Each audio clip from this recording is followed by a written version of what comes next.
Relationships are the currency of success. Begitulah petua yang sering kita dengar tentang membangun dan mengelola hubungan profesional di tempat kerja. Dan ternyata ini juga berlaku bagi kita sebagai L&D profesional. Saya Teddy Irawan dari MTI Talent Story. Di video kali ini saya akan membahas tentang sebuah keterampilan yang wajib dikuasai oleh kita semua. Karena sebagai L&D profesional kita pasti memimpin tim, berkolaborasi dengan kolega, dan bahkan bernegosiasi dengan para stakeholder. Mari kita jelajahi teori, metode, dan teknik praktis untuk meningkatkan efektivitas teman-teman di ranah hubungan profesional. Hal utama yang perlu dipahami oleh seorang L&D profesional adalah dinamika kelompok dan kerjasama tim. Dalam bahasa Inggrisnya adalah group dynamic and teamwork.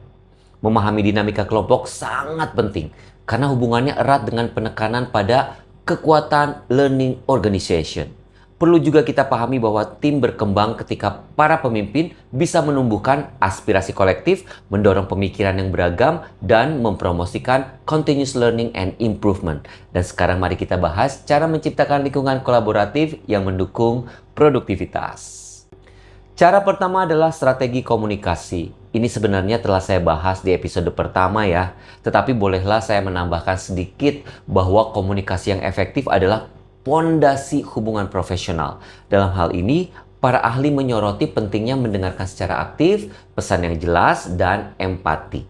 Dan di cara kedua setelah ini kita akan mengeksplorasi teknik untuk menjembatani kesenjangan komunikasi dan membangun kepercayaan di dalam tim. Cara kedua adalah keterampilan negosiasi. Negosiasi adalah seni. Banyak sekali ahli yang memberikan panduan praktis tentang hal ini. Teman-teman wajib berusaha mencari narasumber tentang hal ini ya. Poin penting yang perlu teman-teman dalami adalah strategi untuk menghasilkan sesuatu yang win-win, memahami interest versus position, dan menangani percakapan yang sulit. Nanti jika teman-teman sudah mulai menyelami negosiasi, akan ditemukan bahwa negosiasi bukan tentang menang, tetapi tentang menemukan kesamaan atau common ground. Cara ketiga berhubungan dengan kecerdasan emosional, dan hal ini juga sudah pernah saya bahas di episode kedua ya. Di sini saya menambahkan sedikit saja bahwa kecerdasan emosional atau EI memainkan peran penting dalam relationship management. Para ahli tentunya menekankan self-awareness, empathy, and emotion regulation. Sebagai L&D profesional, emotional intelligence teman-teman mempengaruhi dinamika dan kolaborasi di tempat bekerja. Itu sudah pasti. Cara keempat adalah bagaimana memimpin di masa yang disruptif. Di dunia yang berubah dengan cepat, literasi kepemimpinan sangatlah penting bagi seorang L&D profesional.